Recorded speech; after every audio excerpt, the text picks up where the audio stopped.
Hello, this is Memphis Communiversity. Today we are going to be practicing an AP Calculus free response question, and we are going to be doing a table free response question. So what we're going to do is we are going to do difficulty number 9 out of 10. So of course we've created 10 videos for every single free response question topic, including tables, accumulation, area and volumes, things like that. And what we do is we go from difficulty 1 through 10, where we slowly progress and get better for that free response question topic. And today we are doing difficulty number 9, so it's going to be pretty challenging. The first two questions shouldn't be too bad, but these last two questions are a bit of a challenge, so hopefully you will find them useful as we get better for these questions. So let's get started. Looks like we have a typical question where we have a rate. So our friend Ninjak, she makes lovely videos on her channel if you want to check them out. She is, of course, a ninja, and when you're a ninja, I hear that you fight other ninjas. So she defeats her ninja rivals at this rate given in this table. The units are weeks for time and ninjas per week for the rate at which she's defeating her ninja rivals. And then it says that NFT is a strictly increasing function. Why would they say that? Well, that's going to be eventually used when we do overestimate, underestimate, when we do a left or Riemann sum or right Riemann sum. But again, let's get into this free response question. No calculator, typical question. We should expect to do some average rate of change questions or approximating derivatives. Maybe a Riemann sum, maybe MVT or IVT. That's these two questions right here. And then the back will be harder, as we'll see. But let's do these first two questions, which are not too bad. So the first question is find the average rate of change of n of t from t equals 8 to 10. So on this interval right here. So keep in mind that average rate of change is usually algebra slope, and it is in this case as well. So our average rate of change is going to be algebra slope, where these are the t values, and we're going to plug in the t values to find the y values, or the n values in this case, and subtract. So in this case, the average rate of change would be n of 10 minus n of 8 over 10 minus 8. So that's our average rate of change formula. So when we do this, n of 10 is 120, n of 8 is 100, and we're going to subtract off 2, because 10 minus 8 is 2, of course. And then when we do this, we get 120 minus 100, that's 20, over 2. Looks like we're going to get 10.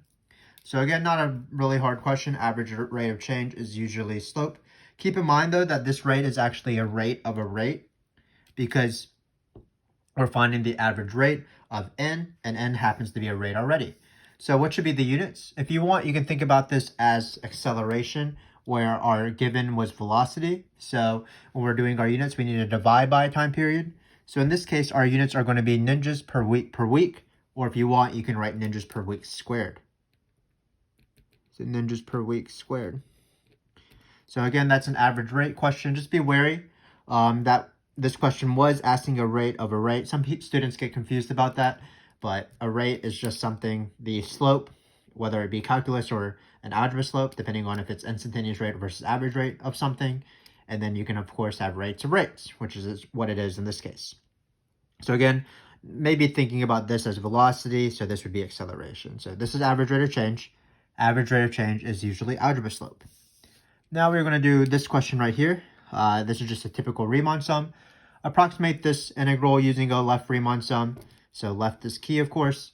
You want to know how to do all 4 types. Hopefully by the time you watch this video being number difficulty 9, you would be pretty strong in these Riemann sum questions.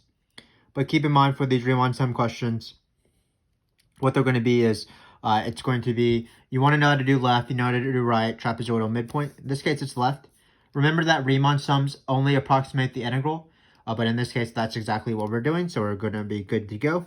So let's write here, 0 to 10 of n of t dt. So remember that it's always the difference in the independent variable, in this case t, times different y values. So for example, the first base of our table is going to be 2. And then because we're doing a left Riemann sum, we're going to multiply it by the y value of the left endpoint. So it's going to be 10. So it's going to be 2 times 10. If we had been doing right, we would have done 2 times 30. And if we were doing trapezoidal, we would do 2 times 10 plus 30 over 2. In this case, let's do our second rectangle. So it's going to be always the difference. So it's going to be 5 minus 2 times the left endpoint, 30 again. So in this case, it's going to be 3 times 30. So it'll be plus 3 times 30. Then we're going to do this right here. So it's going to be 8 minus 5. 8 minus 5 is 3, of course. And then again, we're going to choose our left endpoint, 3 times 40. So 3 times 40. And then finally, 10 minus 8, 2. Always the difference in the t's times the left endpoint, 100. Notice we're not going to use 120 because 120 is not the left endpoint of any interval in our table. So in this case, it's going to be 2 times 100. So we're good to go. And now we are going to add up all these guys. Looks like we're going to get 20 here, plus 90, plus 120, plus 200. And when we add this up, let's see, that's 20 plus 90, that's 110. 110 plus 120, I believe, is 230. 230 plus another 200 is 430. So this is our answer right here. Not too bad. Again, it's just a Riemann sum. Let me just recite what the right Riemann sum would be, just as practice. It'd be 2, that'd be the base, times the right endpoint, so it'd be 30. The y value of the right endpoint, so it'd be 2 times 30, 3 times 40, 3 times 100, and 2 times 120. So that'd be the right endpoint. If you're doing trapezoidal, it would be 2 times 10 plus 30 over 2, 3 times 30 plus 40 over 2, 3 times 40 plus 100 over 2, and finally 2 times 100 plus 120 over 2. So again, you do want to know how to do all your Riemann sums. In this case, you would not be able to do midpoint because you do not know any y values of the midpoints of these intervals. But they do ask us to do additional questions. Remember that on a Riemann sum question, sometimes you do have to do one further step. You might have to find the average, for example. Remember that the Riemann sum only approximates the integral. So if you were finding the average of n, for example, you would have to do 1 over 10. In this case, it didn't ask for average, so we didn't put that. Another thing that they could possibly ask is the Fundamental Theorem of Calculus, so we would add an initial amount. So again, what I like to warn my students is sometimes the Riemann sum is not the answer. In this case, it is, but sometimes you have to do a further step. Finally, they do want us to explain the meaning of this integral. So this is actually deals with accumulation Fourier response questions. Basically, we have an integral of a rate. If you want, you can watch our accumulation Fourier response question videos where you go from difficulty 1 through 10. Those are usually calculator. They're usually the first question on the AP exam. But in this case, we are going to be explaining the meaning of this. So basically, whenever you have an integral of a rate, what that represents is the net change or the accumulation of that rate over a time period. So the easiest one I can think about is temperature. So if you're doing the integral of the rate of the temperature, or another way to say that is the integral of T prime if T is temperature, then that integral, once you find that integral, that represents the change of temperature from that time to that time. So in this case, what would be the integral of n, where n is how fast Ninjak is defeating her rivals? This would mean that from time 0 to 10, the net change or the accumulation of that rate is 430. So that would mean that she defeated 430 of her rivals from t equals 0 to 10. So let's write that down. So Ninjak, our friend Ninjak, will defeat 430 ninjas. And they like to, of course, anytime you have an integral and you're interpreting it, you do want to allude to the endpoints. So she defeated 430 ninjas from t is equal to 0 to t is equal to 10. So that's our answer there. So again, the integral of a rate is the accumulation or the net change of whatever quantity the rate represents. We have one extra question because it is difficulty number 9. So we did allude to that before, that the fact that it's increasing in left tells me whether this Riemann sum will be an overestimate or underestimate. All you have to do is draw any basic picture. So here's a basic picture right here. And then when you draw this picture, basically you're going to fix any interval. So I'm going to just call it A and B. You can call it left and right. And then you take your left endpoint of your interval. You go up and you touch the function. That will be a left Riemann sum. And notice no matter how you draw this increasing function, even if it were concave up, no matter what, the rectangle is going to be under, which implies it will be an underestimate.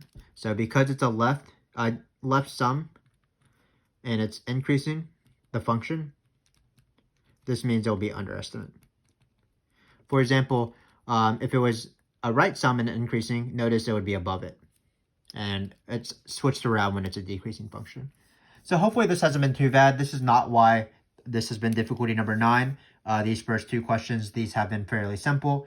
Doing an algebra slope using the right sort of columns, and also doing a Riemann sum, very classic, justifying. Keep in mind our units. So remember that if you're dividing by time, if you're finding a rate of change, which is either calculus slope or algebra slope, you're dividing by time. So that's why we had ninjas per week squared, dividing by time. And then when you're taking an integral, you're sort of doing the reverse. So that's going to be just units of ninjas, no divided by time. We went from ninjas per week back to just ninjas. So again, you can think about all of this in particle motion because you use particle motion a lot. This could have been v of t, where it would have been in meters per second. Then average rate of change would have been in the same units of acceleration, which would have been meters per second squared. And then finally, an integral would represent the total displacement of the particle, which would be in meters. So that's how the units work. It's very similar to particle motion. Just keep in mind that the integral of the absolute value, which they sometimes ask. Hopefully my camera there isn't too blurry. Let me borrow that. Sorry. So just keep in mind that the integral of absolute value of velocity is speed. The integral of regular velocity is total displacement. But that's not really this question, and we are here for this question right here. This is why this is difficulty number 9, this big paragraph, as well as this question right here. So let's get on to it. So when you have a table for response question, usually all the questions are easy if they have to do with the table. So for example, approximating a derivative, or maybe doing Riemann sums, or maybe doing MBT, IBT. If you're using the table, then you can't be doing that crazy, you can't be using crazy math machinery to find your answers. Usually you're just multiplying and subtracting and adding certain values in the table. But when they go outside of the table, we've seen before, for example, some related rate questions previously in this playlist. Those are usually the harder parts about the free response question. And here, because we're going to be going from t to 10 to 20, which is outside of our table, that means that this will be a little bit different and a little bit more difficult, because now we could be basically doing anything. We could have integrals that we might have to actually take the antiderivative, for example. So in this case, if I can read you this paragraph.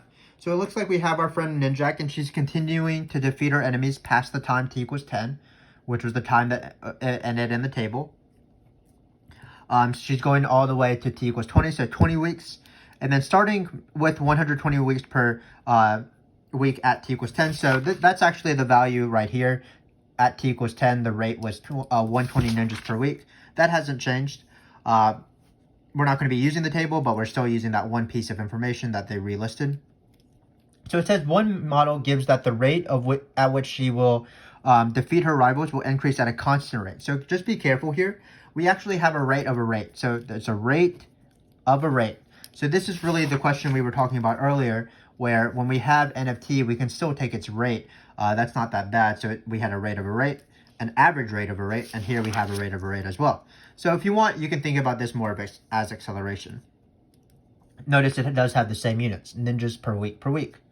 Then what we're going to do is we're going to try to decide, using this model, just from this information, how many ninjas will she defeat from t equals 10 to t equals 20. So again, this is a very challenging question, so we want to break it up in terms of parts and try to think about how to solve this question. So when we have ninjas that Ninjak is defeating from t equals 10 to 20, we actually did a very similar question. Remember that the integral of a rate is the net accumulation of that quantity that the rate represents. So in this case, what will be the integral of n, no matter if it's from 0 to 10 or 10 to 20, that will be the number of ninjas that Ninjak will defeat from that time period. So what we want to find in this question is 10 to 20 of n of t, just like we found integral of 0 to 10 in this question before. Keep in mind, though, that in this question we found this integral using the table through a Riemann sum, but over here there's no more table, so we do have to find an explicit formula for n of t because they don't give it to me. And what I need to do after that is actually take the integral. So what I need to do is use the wording in the paragraph to help me find a formula for n of t. But again, what you want to think about is trying to think about it as acceleration. So here, what they give me is the derivative of n, the rate of the rate. And what is that? That's going to be 30 ninjas per week. So that is the derivative of n prime. And well, there's a certain theorem where if they give you a initial point of a function and they tell you something about its derivative, then you are able to find the function. What is that theorem? Of course, it's the Fundamental Theorem of Calculus. This is how they present information. They always give you something about the derivative, an initial point, and they want you either to find that function at a number or that function's formula. In this case, it's that function's formula. So what we're going to do is we're going to take the integral of this. So it's the integral of n prime of t, of course, which is just the integral of 30. The integral of 30 is definitely not bad. It's just 30t. But we do need to remember our constant of integration. That's going to be plus c. So now we have our plus c. How are we going to find our plus c? Well, what we're going to do is we're going to use this initial condition. 120 ninjas per week. It matches the units we want because n of t was in ninjas per week. And then we're going to plug in 10 for t. So it's going to be 120 equals 30t plus c. T was 10, so we can replace that with 10. So it looks like we have c is equal to 120 minus 300. That's negative 180. So hopefully this makes sense of why we're doing this. Again, what we're trying to do is we are trying to find the integral of n, because that will represent the number of ninjas Ninjak will defeat from t equals 10 to 20. In order to do that, we had to have some sort of information about n.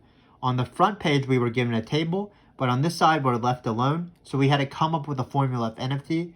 So what we did is we used this Fundamental Theorem of Calculus question. And again, this is very hard. This is difficulty number 9.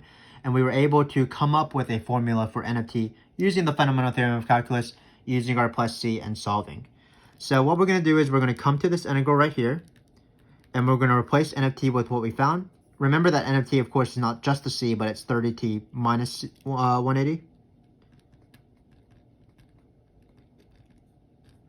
We can just take the integral now. So now everything is good to go. We have an integral. We don't have a calculator, but we can still do it. One thing I want to do is I'm going to take out a 30 to make my life a little bit easier. So it's going to be 1020 t minus 6. Then I'm going to take the integral. So it looks like the integral of t is t squared over 2. The integral of 6 is minus 6t. And we're going to plug in 20 and 10. So this is where t is equal to 10 and 20. Just like the Fundamental Theorem of Calculus says, just like normal, you plug it in and you do top minus bottom. So in this case, it's going to be 30 times something. We'll put brackets around everything. And then 30 times something. So let's do this slowly. 20 squared, I believe, is 400. 400 over 2 is 200. And then 6 times 20 is 120. So that's 120. That's great. And now 10, well, 10 squared is 100, of course. 100 divided by 2 is 50. So that's 50. And then 10 times 6, hopefully you can read this, but 10 times 6, of course, is 60. So it's minus 60. Then we're going to simplify this. So we're going to have 30. I think we did this right. 20 squared is 440 divided by 2. Yeah, that seems right. So it's going to be 80. And then keep in mind that this is 50 minus 6. So this is the same thing as negative 10, but it'll be minus 10. So we're going to get plus 10. So we are almost done. The answer is going to be 90 times 30, which is going to be 27 with 2 zeros. And that's our answer. Sorry that we went a little bit upwards, but sometimes that happens. So again, hopefully you understood this question. This is a very complex question. Really, these last 3 questions are always doing the same thing. Finding the total amount of ninjas that Ninjak defeats over a time period, which requires you to integrate something. Part B was a lot easier because we didn't actually have to do this integral. We just approximated. Part C was quite a bit different and quite a bit more difficult, because we didn't have a formula of n of t to integrate. So what we had to do is we had to come up with one using the information given, using the fact that the rate of the rate, which is going to be n prime, was 30, so we could just take its integral, and then we had an initial point to solve for that plus c. And then once we had the formula, we were able to just do this integral. So let's move to the next question, which is really similar, and then we'll be good to go. So it says another model from the same time period measures that she will defeat ninjas at a different rate given by M of t now. And then what we're going to do is we are going to find, again, how many ninjas will ninja defeat. This is, again, an accumulation question. You do the integral of a rate to find how much total that quantity of the rate that it represents changed from those time periods. So in this case, we're going to be integrating M of t over the same time period. So this question actually was a little bit easier to set up because in this case, M of t is straight up given, so we just have to take that integral. Over here, N of t was not given, which is why this question was harder. We had to find N of t. But in this case, we can just take M of t. What will be hard will be actually the integral of this function. So we're going to replace this with this immediately. I'm going to take out the 1/30th because I always like to take out my constant. It's going to be 10 to 20 of this function right here. Now I'm going to do this integral. So it's going to be 1 over 30, 10 to 20. And then I'm going to expand this integral. So it's going to be t to the 4th plus 2t squared plus 1. Because it's t squared plus 1 times t squared plus 1. That'll be t to the 4th plus t squared plus t squared. So that's why you have 2t squared. And then you'll have plus 1. Why am I expanding this integral? You might think it's a u sub, and it makes sense that it might be a u sub because there's an inside function here. But notice there's no t at the beginning. So if you let your u, for example, be t squared plus 1, there's nothing that will be able to replace this dt, because when you take the derivative of t squared plus 1, you get 2t times dt. So you'll have this extra t that's not there in the question, so that's why it's not a u sub. So this is the expand integral. It's going to be quite annoying, but hopefully we can get through it. I believe in us, of course. So what we're going to do is we're just going to take this integral slowly. Stick with me. It's going to be quite annoying in terms of the computation, but I have seen computations on the AP exam that have been this annoying, so it's nice to practice. So it's going to be 1 over 30, and we're just going to take the antiderivative using the power rule. So it's t to the 5th over 5 plus t cubed now divided by 3. There's still a 2 in the front, so I'm just adding 1 and flipping the new exponent, plus t, and then we're going to plug in 20 and 10 according to the Fundamental Theorem of Calculus. So you're going to plug in the top thing, and you're going to subtract and plug in the bottom thing. So this is where the work gets a little bit messy. So let's be careful here. So when we do 20 to the 5th, that is going to be, well, we first want to know what 2 to the 5th is. That's 2, 4, 8, 16, 32. So it's 32. And then it'll be 5 zeros at the end. 1, 2, 3, 4, 5. So it looks like it's 3,200,000. Again, the numbers are very annoying. Then we're going to divide by 5, of course. When we plug in 20 into the cube part, not as big of a number. It looks like you're going to get 8,000 because 2, 4, 8 with 3 zeros at the end. Times 2, that's 16,000 over 3. And then finally, we get plus 20. But that was unfortunately only plugging in 20. So now we have to plug in 10. But plugging in 10 isn't too bad. Notice I'm distributing these 1/30s. You want to distribute it into both of them. Or you want to find it all and then multiply by 1 over 30. So when you plug in 10 here, 10 to the 5th will also have 5 zeros at the end. So it'd be 10, sort of 100,000 divided by 5 plus 10 cubed is 1,000. So 1,000 times 2 is 2,000. And then finally, you are left with just plus 10. So again, all of this work is just trying to do this one stinking integral, but we can do it. So let's write 1 over 30. Let's try to combine these things. So 32,000, or this is 3.2 million. 3.2 million minus 100,000 is the same thing as 3.1 million. So that's going to be 310 with 5 zeros. So let's be careful. That's 2 more zeros over 5. And then 16,000 over 3 minus 2,000 over 3. That's going to be 14,000 over 3. And then finally, the easy part, 20 minus 10. Let's be grateful for that. That's just plus 10. Still doing a little bit of math here. This is actually integer because 5 goes into this because it's divisible by 0. What's an easy way to divide everything by 5? Well, especially with something with 0 at the end, you can divide everything by 0 first. Divide by 10, and then multiply by 2. because dividing by 5 is the same thing as dividing by 10 and then multiplying by 2. So what we're going to do is we're going to get rid of this 0 and then double it, so it'll be 62 and then 4 zeros. So again, certainly no shame to do math on the side, but there are a few math tricks that will allow you to make your life a little bit easier. So it looks like we have plus 14,000 over 3 and then plus 10. So what we're going to do is we're going to add this 10 to this, so it'll be 620010. And then we are going to multiply it by 3 to make a common denominator. So in the end, we get 130. 62 times 3 is 186.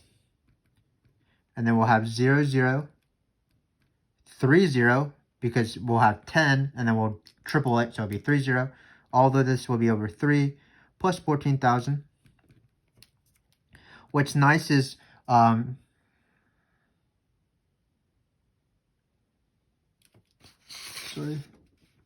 Oh, I think I have the wrong function here, but we can still do this question. It just will be a very different number than this number right here. I was supposed to do 1 over 300, but that's fine. Let's just do 1 over 30. So 1 over 30, basically the 0 will cancel everything out. So what we're going to get is something over 9, and then it's just going to be this plus this. So in the end, we're going to get 187,403. This one minus this. Or sorry, adding them. So 18, add 1 is 7, 403, and over 9. And this is our final answer. So again, quite a bit of a long question at the very end. Let's review what we did in this free response question, because the last 3 questions were actually really similar. So the first 2 questions on this were very typical. Finding the average rate of change, that's just the algebra slope. That's just y2 minus y1 over x2 minus x1 on this table. The units are dividing by a time period. It happened to already be ninjas per week, so that's why it's ninja per week squared. Then we did a left Riemann sum. Again, it's always the difference in the top row or the independent variable, because that's going to be your base length of your basis. This time we multiplied by the endpoint of the left, sorry, the y value of the left endpoint, because we're doing left Riemann sums. So it's 2 times 10, 3 times 30, 3 times 40, and 2 times 100. Then for each of those questions, we added it up for 30. What was the interpretation? This is very important because it helped us in the rest of the question. The interpretation was the number of ninjas she defeated from this time period, because the integral of a rate is the accumulation of that thing. Then we did underestimate, overestimate, not too bad. Because it was left and increasing, it has to be an underestimate. Then we went to the very hard questions. Again, we were trying to find how many ninjas she was defeating over a time period. That was given by an integral. In this first question, it was very hard because NFT wasn't even given, so we had to find it using the Fundamental Theorem of Calculus, where we're given information about the derivative and an initial point, and then we did that and solved with the plus c. Once we had the end, it wasn't too bad to do the integral. For this last part, it was the same idea, but we were using a different model. Here, the integral was given to us. That was great, but it was a very tricky integral with a nasty computation. All we did is we expanded, and then we slowly went to this, and then we got our answer here after taking antiderivatives with power rule and not u-subbing. So hopefully this has been useful for you. This has been very challenging, especially in that part C. I've given that part C to some of my students in the past, and they sort of struggle. But remember, thinking about it as in the context of particle motion, SVA makes it a little bit easier. It is an accumulation free response question, so again, you can watch out those videos if you want more practice with accumulation free response questions, especially in the context of rate in minus rate out. We do have one last table free response question video as well, so difficulty number 10. So if you want a further challenge, be sure to check that out. We, of course, definitely appreciate your support of our channel by watching our videos. We're hoping that they're useful for you. So whatever video you choose to watch next, I hope to see you then, and thanks again for watching.